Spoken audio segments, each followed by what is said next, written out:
Hi,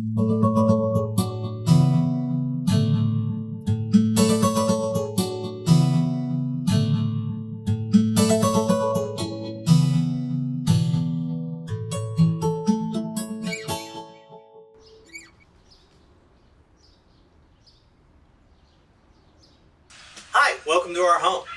It's a 1909 stick-style Victorian, but up until 6 months ago, we thought this was a colonial revival. How did we find out the difference? We took the vinyl siding off.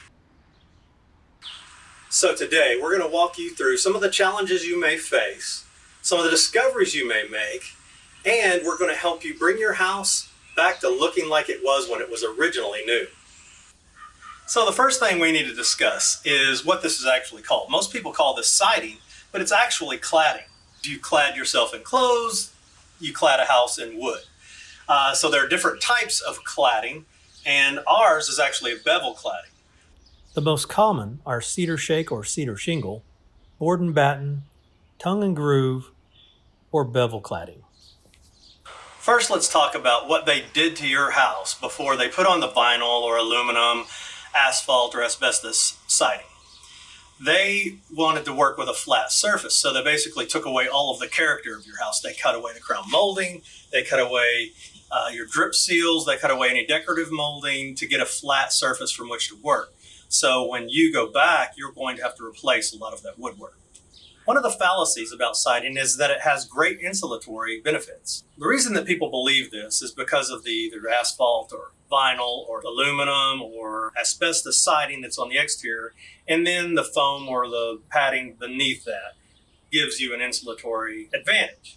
When in actuality, that padding behind that is just to create a flat surface for that siding to adhere. The insulatory benefit is negligible, if any. This is our project, and as you can see, we're still in the middle. It's taken us several months to get to this point, and it could take you several months as well. This is not a weekend project, but if you're going to do it yourself, which you absolutely can do, be ready, it could take some time. Here's some of the things that you're going to need to remove all of the vinyl siding or whatever siding you have from your house. Some goggles, a good pair of gloves, some metal snips, a crowbar and hammer, a ladder or scaffolding. And the one thing that you're absolutely going to need, a dumpster. One of the things we really try to do when we restore an old home is to be environmentally conscious. We want to reduce the amount of landfill waste as much as possible. So if your house has aluminum siding, then that is all recyclable. And even if it has vinyl siding, some of the porch ceilings, the window trim, and the fascia are aluminum, and those can be recyclable too. Take those in, recycle those, get a few bucks back. Okay, step number one, remove all of your siding. We like to do it a side at a time. So we did all of the front, then the sides, and then the back. What you're most likely going to find after all of that work is you have a million nails in your home. So I'm afraid you're going to have to remove all of those and fill those holes with a wood epoxy. One of the reasons you may not have taken your siding off until now is the fear of what may be underneath. Missing cladding, rotten fascia, missing ornamental details, and all of that is quite possible. But you can replace it. Okay, this is where it can get a little bit scary. After you've removed all your siding, you may find that you've got a lot of missing areas or some rotten areas that you need to replace. Now, some of that wood can be found at your local box stores. Some of the clapboard can be found there. But if you've got some beveled siding like we had, you may have to actually go to your local lumber yard and have that milled. Don't be afraid. You can do that. It's not that expensive. This board started its life as a 1x4 piece of trim. We had it milled down to match our dimensions, and now it's a perfect match for our beveled siding. When it comes to your decorative trim, it may be difficult to find an exact match. If you're lucky, you may have a small sample somewhere. And if you do, you can have that trim milled to match. If you're not so lucky, try to find similar homes in your area that match your home and see what their trim looks like. Try to match those pieces as closely as possible for your project. You may also find areas like these, where at some point someone removed an original window. If it's not in an area where a window could be replaced, which would be preferable, you can seamlessly fill in with your new siding. Just follow the existing pattern, caulk the edges, and when you paint, you'll never know it was there.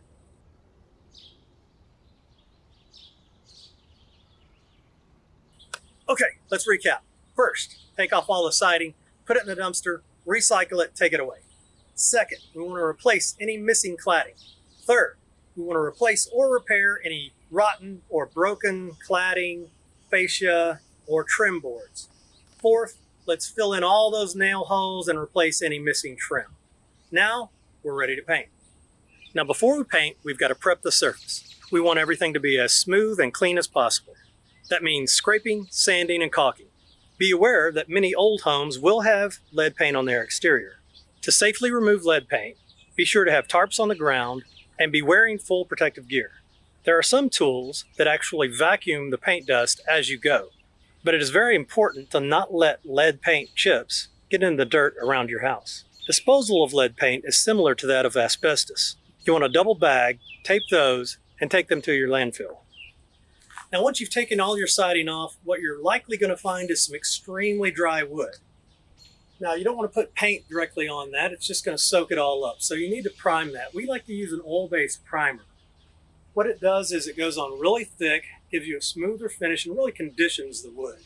So that's just a short overview of what is a really long job, but it's so worth it. You're going to be restoring your home to its original historic character. If you have any more questions, leave them in the comments below. Don't forget to like and subscribe, and look for our next video.